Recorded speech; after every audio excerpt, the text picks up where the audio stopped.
Hi guys, in today's video I want to show you how to fix Play Store not working problem. You want to go to your settings. So once this opens, you want to look around for apps and notifications and click on it. Alright, it should take you here. You want to click on see all 62 apps. You want to look for Play Store, just scroll down and look for Play Store. Yes, I can see Play Store here. Click on Play Store.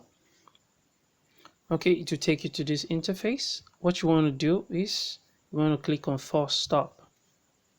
You want to click on OK, and then you want to click on storage, clear cache. Once you're done with that, just go back.